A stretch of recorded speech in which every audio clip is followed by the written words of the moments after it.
Gusto nyo bang mapaamo at mapalapit kaagad ang loob ng alaga nyong iguana sa inyo mga kaekso? Panoorin nyo to at baka sakaling makatulong. Pansin nyo ba mga kaekso na parang gustong maglabasan? At pag nakalabas yan mga kaekso, isa lang ang pupunta niyan. Sigurado pupunta yan sa akin. Kapag ganyan ang mga alaga nyo mga kaekso na kapag kayo ay nakikita ay gustong lumabas ng cage o lumapit sa inyo, napakagandang sinyalis niyan mga kaekso. Ibig sabihin lang yan mga kaekso na alam na ng alaga nyong iguana na kayo ang nagpapakain sa kanya at talagang kampante na siya sa inyo.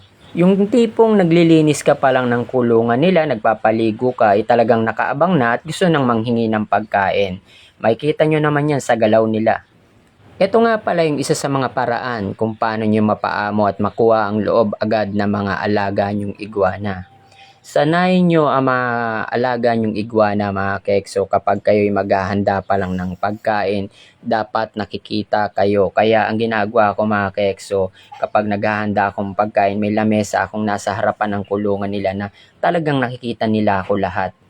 Simula sa paggadgad ng kalabasa, paghimay ng dahon ng kangkong, kahit malunggay hinihimay ko o hinahaluan ko ng saging, bulaklak ng gumamela, kailangan nakikita kanila. At mapapansin mo yan unti-unti mga kaekso na masasanay yan na naghahanda ka pa lang ng pagkain ay talagang gusto nang lumabas. Yung iba talagang umaakyat pa at nagpupumiglas. Sa araw-araw nyong ginagawa yan mga kaekso, imposibleng hindi aamo ang alaga nyong iguana at unti-unti nyong mapapansin ang pagbabago ng ugali ng alaga nyong iguana.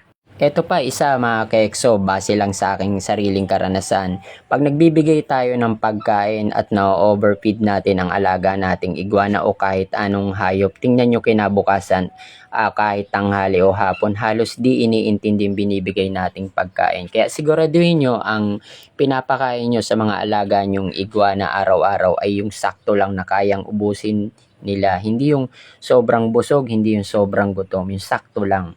Naranasan ko na kasi kay Exo yung dating syempre gusto nating lumaki kagad yung alaga natin, bibigyan natin as in tatambakan natin na maraming pagkain kasi gusto natin lumaki sila kagad. Pero yun yung napansin ko, ngayon kakain, kinabukasan hindi, kinabukasan kakain, kumbaga may pahinga. Na stress ako masyado nun kaya pinag-aralan ko na kung paano yung pala ay talagang sobra yung pakain ko, tambak talaga at sayang din naman yung binibigay nating pagkain. Kaya hangga't maaari ang ginagawa ko mga kaekso, sakto lang. Kapag may sobra bukas magbabawas ako. Ganun lagi ang ginagawa ko mga kaekso. Kontrol lang sa pagkain.